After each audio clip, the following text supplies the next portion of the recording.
그런데 개념을 제대로 이해하고 푸는 아이와 대충 문제에서 감을 잡고 푸는 아이가 바로 수능 1, 2, 3등급과 4, 5, 6등급으로 나중에 나뉘는 거죠.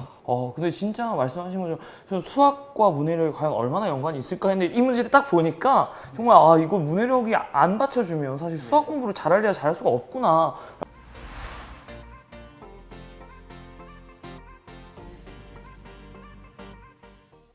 안녕하세요. 조작가의 스몰빅 토크 코너입니다. 오늘도 이제 자녀교육의 전문가를 모시고 인터뷰를 해볼 텐데요. 오늘의 인터뷰인은 20년차 초등교사이시자 자녀교육 유튜브 콩나물쌤 채널을 운영하고 계시는 전병규 선생님이십니다. 시청자분들께 인사 부탁드릴게요. 네, 안녕하세요. 전병규라고 합니다. 초등교사이고요. 몇 권의 자녀교육서를 썼고 현재는 자녀교육 전문 유튜브 채널 콩나물쌤을 운영하고 있습니다. 네, 반갑습니다. 네. 사실 저도 콩나물쌤 채널 가끔씩 보는데 굉장히 좋은 컨텐츠들이 많더라고요. 그래서 오늘 또 이렇게 뵙게 돼서 너무 기대가 되고, 사실 최근에 또 이 문해력 수업이란 책을 펴내셨어요. 그래서 우선은 왜 이 문해력 수업이란 책을 쓰시게 됐는지 좀 궁금해요. 네, 제가 교사로서 일을 하면서 가졌던 질문이 있어요. 네. 공부 잘하는 아이랑 공부 못하는 아이의 차이점이 뭘까? 왜냐하면 아이들을 이렇게 지도를 해보면 공부를 못하는 아이들은 열심히 가르쳐도 참 변화가 없어요. 그래서 열심히 뭐 방과후에 남겨서 해도 다음날 또 원상태고. 그래서 생각한 게 이게 공부의 그냥 양적인 문제가 아니다. 많이 한다는 것이 중요한 것이 아니라 뭔가 질적인 차이가 있다라는 생각을 해서 좀 연구를 했는데, 그러면서 이제 발견한 것이 문해력과 이 성적 사이에 굉장히 큰 관련성이 있다는 것들을 좀 알게 됐습니다. 그러면서 이제 문해력 교육에 대해서 좀 연구를 좀 많이 했는데, 그런데 우리가 일반적으로 공부하면 좀 양적으로 접근을 하는 것 같아요. 학부모님들 일단 공부 시간 잡아주시려고 하고, 물론 그것이 중요하긴 한데 학원 보내고 양으로. 그런데 어떤 거든지 그 질이 담보될 때 그 양이 효과를 발휘하는 거지, 좋은 질이 아닌 상태에서, 그러니까 좋지 않은 방법으로는 많이 노력해도 결과가 잘 안 나오잖아요. 그런 측면에서 좀 아쉽다. 그래서 우리가 문해력을 기르고 공부를 한다면 정말 효과적으로 잘 할 수 있는데, 그래서 그런 오해를 좀 풀기 위해서 이렇게 책을 쓰게 됐습니다. 이제 책에서 그 이제 읽기와 문해력에 대한 3가지 오해가 있다고 말씀하셨어요. 그래서 좀 어떤 오해가 있나요? 3가지가 있는데요. 첫 번째는 우리가 읽기는 수동적이다라고 생각을 하는 거죠. 무슨 말이냐면 책을 펼쳐서 눈이 이렇게 쭉 가면은 그냥 의미는 무슨 뜻인지 다 알게 된다, 이렇게 생각을 하는 거예요. 그럼 이렇게 생각을 하면 무슨 문제냐면 아이가 못 읽었을 때 왜 그걸 이해를 못해? 라고 생각을 한다는 거죠. 근데 사실은 읽기는 굉장히 능동적인 행위거든요. 이게 무슨 뜻일까 생각을 하는 건데, 굉장히 좋은 비유가 한 게 있어요. 뭐냐면은 바로 책을 읽는 것은 포수가 공을 잡는 것과 비슷하다라고 했습니다. 그래서 작가는 투수고, 근데 투수가 직구를 던질 수도 있고 변화구를 던질 수도 있죠. 그러면 읽는 사람은 그것을 예상하고 움직여서 공을 잡아내야 되는 거죠. 굉장히 능동적인 행위죠. 근데 이렇게 수동적이라고 생각을 하니까 읽고 이해하지 못하는 것을 이해하지 못하는 그런 문제들이 있습니다. 그 다음 2번째 오해로는요, 글자만 알면 스스로 읽을 수 있다, 이런 생각들이죠. 읽기 독립이라는 말 들어보셨죠? 네, 그래서 우리 부모님들께서 아이가 읽기 독립이 됐다, 이제 너 혼자 스스로 읽어라 라고 하시는데, 사실 글자를 아는 것은 문해력 발달의 기초에 불과하거든요. 사실은 그 다음 단계들이 있는데 그 다음 단계가 있다는 사실을 모르시거나 간과하시면서 너 혼자 이제 읽으면 되겠네 라고 하면서 문해력이 떨어지고 있습니다. 마지막 3번째로는 그냥 많이 읽을수록 좋다, 이런 생각들. 앞에서 양과 질을 말씀드렸잖아요. 바로 읽기에서도 양에 집중하면서 그냥 아이가 많이 읽는 것만 초점을 맞추다 보면 그 질, 어떻게 읽을 것인가에 좀 관심을 놓칠 수밖에 없는데요. 이런 3가지 오해들이 문해력을 좀 많이 낮춘다고 하겠습니다. 약간 말씀을 듣다 보니까 이제 우리가 문해력 또는 독해력 이렇게 했을 때 사실은 우리가 읽을 문은 이제 글이잖아요. 근데 앞쪽에 초점을 놓고 사실은 뒤에 결국 이해를 하는 것에 좀 우리가 읽기 어떤 지도나 읽기 연습이 좀 초점이 맞춰지지 않았기 때문에 사실 이런 이제 현상들이 발생하는 것 같아요. 이제 뭐 여러 가지와 연관이 돼 있다 보니까 이제 이 문해력 문제가 좀 굉장히 중요하고 심각하다, 이런 얘기를 하시는 것 같은데, 이제 특히 이제 많은 부모님들이 결국은 이제 이 문해력과 특히 성적과의 연관성 때문에 더더욱 이제 좀 걱정 아닌 걱정을 많이 하시는 것 같아요. 그래서 책에서 이제 문해력만으로 성적 예측이 가능하다고 말씀을 하셨어요. 그래서 실제로 이제 독서에 대한 관심이 커지면서 한편으로는 이제 또 모든 게 좀 독서만 하면 해결된다 뭐 이런 얘기에 대해서 이게 좀 너무 과한 일반화가 아니냐 이게 비판적인 시각을 가진 분들도 계신데 이제 실제로 문해력만으로 성적이 예측 가능한지 그 근거는 뭔지가 좀 궁금합니다. 네. 먼저 문해력만으로 성적이 예측 가능하다. 어느 정도 이것은 사실인데 풀어야 할 오해 한 가지는 그러면 독서만 하면 공부는 해결된다. 이거는 오해입니다. 이게 무슨 말이냐면 문해력이 성적을 움직이는 근본 원인이긴 하지만 얘 하나만으로 모든 것이 되는 건 아니죠. 그래서 문해력은 마치 토양 같은 거예요. 성적 공부는 그 위에서 자라는 곡물 같은 거고요.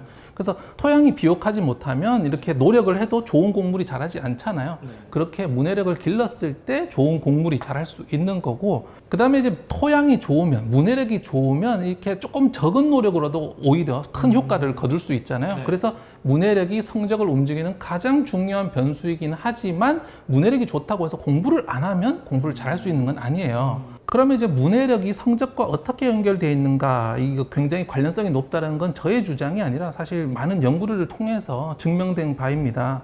그 15만 명의 4학년 학생들을 대상으로 한 국제적 조사에서요, 자주 읽어준 아이들이 가끔 읽어준 아이보다 성적이 30점 높다, 이런 연구들이 그렇습니다. 그렇게 30점 높다는 연구 결과도 있고요. 국내 연구에서도 독서량과 수능 성적 그리고 취업까지를 연결해서 연구한 연구가 있는데요. 중고등학교 때 독서를 많이 한 아이가 수능 성적이 확실히 높고 그 다음에 대기업, 외국계 기업, 공기업에 취업할 가능성도 거의 2배 가까이 높았습니다. 그래서 이런 연구들 때문에 해외에서도 이 공부가 안 된다, 성적이 떨어진다는 것의 가장 근본 원인이 읽기다, 문해력이다 해서 이를 해결하는 노력들이 많은데요. 미국 대학은 우리나라 대학처럼 졸업하기가 좀 쉽지 않잖아요.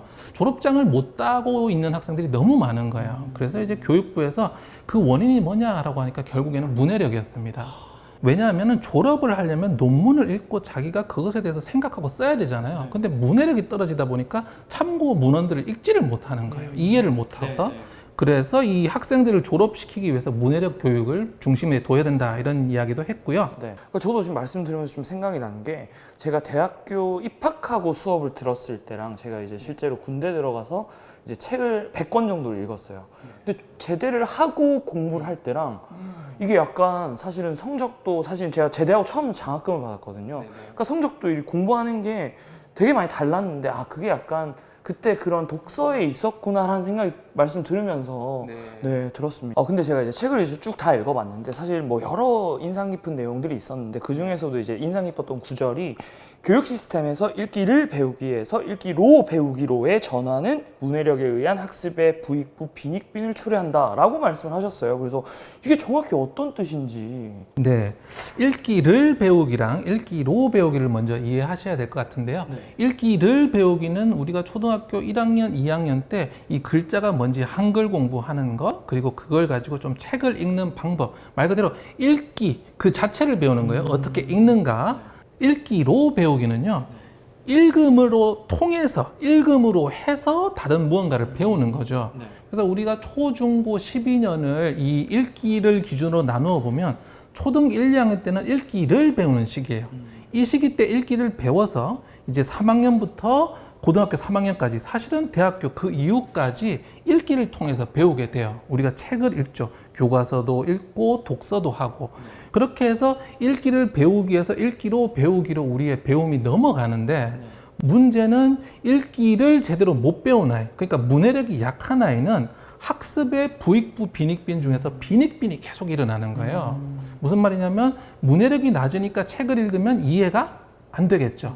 이해가 안 되니까 재미가 없고 그러면 이제 안 읽으려고 할 거예요. 그런데 독서를 통해서 어휘도 배워야 되고 이해력도 커지고 배경 지식도 생기고 여러 가지 효과가 있거든요.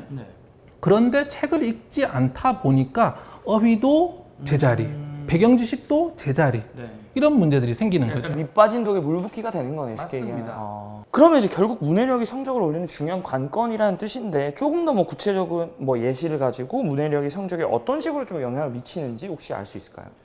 첫 번째로 문해력은 곧 이해력이에요. 네. 우리가 문해력이라고 하면 책을 읽고 이해하는 힘을 기본적으로 생각을 하잖아요. 그래서 문해력이 길러지면 이해력이 길러지는데요. 근데 바로 이런 이해력이 수학, 사회, 과학 모든 과목에 영향을 미치는데요. 먼저 수학 문제 하나 보시죠. 지금 보시는 이것은 초등 3학년 수학입니다. 근데 문장을 한번 읽어보세요. 이게 쉬운지. 누름모치 꽂힌 점에서 원 위의 한 점까지의 길이는 모두 같습니다. 원을 그릴 때 누름못이 꽂혔던 점 O를 원의 중심이라고 합니다. 다 읽지는 않겠습니다. 근데 이것을 영상을 멈춰놓고 한번 읽어보시면 이것이 쉽게 확 들어오지는 이게 몇 않습니다. 학년 거라고요? 초등학교 3학년입니다. 그럼 이것을 누가 이해할 수 있느냐? 문해력이 높은 아이들만 이해할 수 있는 거예요. 그렇기 때문에 이제 공부가 어떻게 되냐면 문해력이 높은 아이는 이 개념을 직접 읽고 이해를 하고요. 문해력이 조금 낮다, 평범한 아이들은 이 문장을 이해를 못해서 문제를 풀면서 감을 잡아가는 식으로 공부를 합니다. 그런데 개념을 제대로 이해하고 푸는 아이와 대충 문제에서 감을 잡고 푼 아이가 바로 수능 1, 2, 3등급과 4, 5, 6등급으로 나중에 나뉘는 거죠. 근데 진짜 말씀하신 거죠. 저 수학과 문해력이 과연 얼마나 연관이 있을까 했는데 이 문제를 딱 보니까 정말 이거 문해력이 안 받쳐주면 사실 수학 공부를 잘하려야 잘할 수가 없구나 라는 게 너무 명확하게 이해가 되네요. 그러면 결국 아이들의 읽기 독립이라는 것이 중요할 텐데 이게 사실은 읽기 독립이 된다는 것이 뭔지, 그러니까 이 어느 수준을 읽기 독립이 됐다라고 봐야 될지 좀 애매해요. 그래서 일단은 이것의 정의를 뭐라고 볼지, 그리고 아이들마다 수준이 좀 다를 텐데 초등 그리고 중등이 각각 이 정도면 읽기 독립이 된 거다라고 볼 수 있으려면 뭐 어떤 기준으로 우리가 생각해 볼 수 있을까요? 일반적으로 읽기 독립하면 우리가 생각하는 것은 거의 세 가지 조건이 있어요. 첫 번째는 한글을 떼야 됩니다. 두 번째는 너무 더듬거리지 않으면서 어느 정도 자기가 읽을 수 있어야 돼요. 마지막 세 번째는 그래 좀 정서적으로 혼자 책을 들고 앉는 어떤 엉덩이의 힘이랄까요? 습관이랄까요? 이거 세 개가 되면 읽기 독립이라고 하는데 사실 이는 좀 잘못된 이해입니다. 왜냐하면은 읽기 독립, 완전하고 영구적인 읽기 독립이라는 건 없어요. 왜냐하면은 읽기 이론에서 읽기 수준이 3단계로 나뉘는데요. 그것이 바로 읽기 독립 수준, 읽기 지도 수준, 읽기 좌절 수준이 있어요. 여기서 우리가 알 수 있는 것은 이 아이가 읽기 독립이 됐다 안 됐다라는 건 없다라는 거예요. 이 아이가 이 책에 대해서 읽기 독립이 됐다. 이 책에 대해서 읽기 독립이 됐다. 이 책에 대해서는 읽기 지도 수준이다. 이 책에 대해서는 읽기 좌절 수준이다. 그런 게 있어요. 그런데 한국에서는 앞에 그 세 가지만 되면 읽기 독립이 됐다고 아이에게 그냥 책을 넘기는 거죠. 그래서 먼저 아셔야 하는 것은 완전한 읽기 독립은 없기 때문에 아이와 텍스트 수준의 읽기 독립이 있다는 걸 이해하셔야 되겠고요. 그렇기 때문에 완전한 읽기 독립이라는 것은 없는데, 그러면 이제 현실적인 수준에서 우리 아이가 정말 이제 혼자 읽어도 되겠다라는 수준은 저는 이렇게 생각합니다. 아이가 책을 읽고 자기가 모르는 것이 나왔을 때 대처할 수 있는 힘이 있을 때. 그러니까 어휘가 모르겠어, 이 문장이 모르겠어, 이 내용을 모르겠어 했을 때 몰라 그러고 넘어가는 것이 아니라 내가 이것을 어떻게 이해할 수 있을 것인가에 대한 대처 방법들, 그리고 그것이 습득되고 몸으로 자연스럽게 나올 때, 그럴 때 진정으로 읽기 독립이 됐다라고 얘기할 수 있겠죠.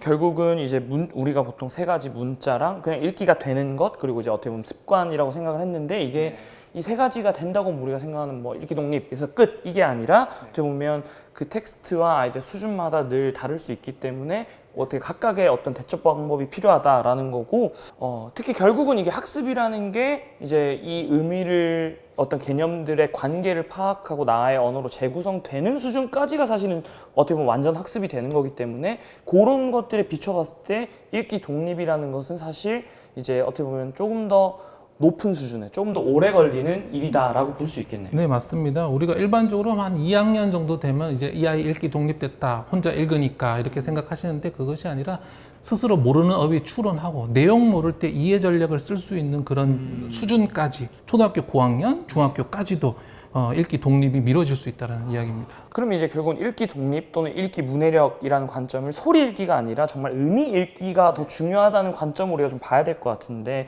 사실은 이 소리 읽기에서 의미 읽기로 넘어가는 시점에서 많은 부모님들이 좀 자녀의 문해력에 관한 좀 고민을 많이 하시게 되는 것 같아요. 결국은 이 의미 읽기가 안 되니까. 그래서 이 시기에 아이들에게서 가장 좀 중요한 것은 결국은 어휘력 이 아닐까 싶어요. 그래서 책에서 이제 어휘는 학습이 아니라 습득되어야 한다고 말씀을 하셨어요. 그래서 이게 정확히 좀 어떤 의미일까요?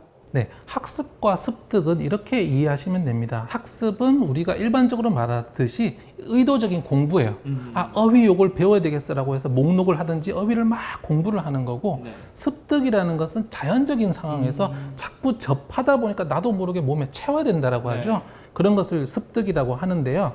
어휘를 공부하는 것이 학습이 아니라 습득이 돼야 되는 이유는 크게 세 가지가 있습니다. 첫 번째로는 알아야 하는 어휘량이 너무 많아요.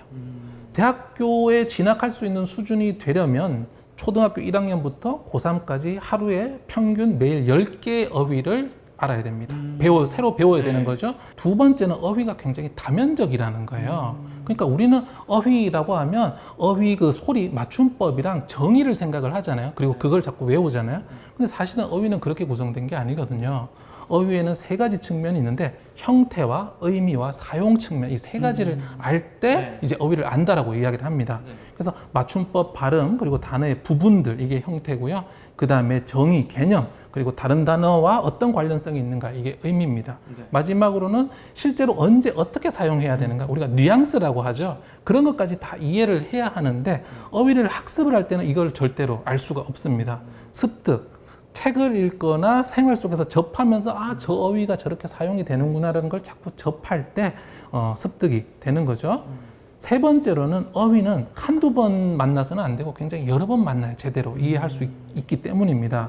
연구 결과에 의하면 4번 만나면 그 단어는 잘 모르고 12번 정도 만나면 확실히 안다라고 합니다. 그래서 저는 뭐 중간 지점 한 8회 정도를 상정을 해보는데 최소한 그 정도는 책에서 만나야 그 어휘를 조금 안다라고 이야기를 할 수 있는 거죠. 그래서 이런 세 가지 특징은 학습을 통해서는 도저히 불가능합니다. 그래서 문해력을 갖추고 자꾸 읽으면서 자연스럽게 습득하도록 해야 되는 거죠. 그러면 이제 사실 어휘력과 관련해서 많은 분들께서 이제 어릴 때 좀 한자를 해두면 어휘력 향상에 많이 도움이 된다 생각을 하시고 저 또한 사실은 뭐 한자를 쓸 줄은 몰라도 그 뜻과 음을 알면은 뭐 예를 들면 아까 얘기했던 독해할 때 읽을 독 풀해 뭐 이런 거를 알면 어휘에 도움이 된다고 생각하시는데 어릴 때 이제 한자 공부를 해두는 게 선생님 보시기에는 실제로 어휘력에 많은 도움을 줄 수 있는지 그리고 도움이 많이 된다고 하면 어떤 식으로 학습을 하는 게 좋을지 좀 궁금해요. 네, 도움이 조금 되는 정도가 아니라 매우 중요하다고 이야기를 하겠는데요. 왜냐하면 우리말의 60%가 한자어입니다. 그래서 한자어만 많이 알아도 60%의 단어를 추론하는데 굉장히 유리한 고지에 오르는 거죠. 그러면 이렇게 한자어를 한 개 배워두면 단어 10개, 20개를 알 수 있게 되는 그런 효과가 있습니다. 그러면 어떻게 한자어를 공부할 것인가? 중요한 것은 한자어에는 형, 훈, 음이 있는데요. 형은 이제 형태예요. 우리가 물수 쓸 때 이렇게 쓰는 거 있죠? 이게 형이고 뜻과 소리, 훈, 음이 있는데 형태는 몰라도 됩니다. 훈과 음만 알면 되는데 부모님께서 생활 속에서 한자를 자꾸 인식시켜 주시는 것이 중요해요. 그러니까 아까 전에도 학습이 아니라 습득이라고 했잖아요. 제가 이제 오늘 여기 촬영하러 스튜디오에 오면서 양화대교를 건넜거든요. 그 아이와 함께 차를 타고 가다가 양화대교가 나와요. 그러면 대교가 뭔 것 같아? 양화는 여기 동네 이름이야. 대는 클대자고 교는 다리교자라고 알려주는 거죠. 그러면서 거기서 끝나지 말고 클대자로 이루어지는 단어들을 함께 찾아보고 생각을 해보는 겁니다. 진짜 한자 공부 사실 막 우리가 쓰는 것 때문에 이게 시간이 오래 걸리고 이게 어렵다고 생각하는데 사실은 방금 말씀하신 것처럼 형태는 빼고 뜻과 음만 사실은 그런 식으로 교육이 될 수 있으면 이게 생각보다 어린 나이에도 많은 양을 좀 알려줄 수 있을 것 같아요.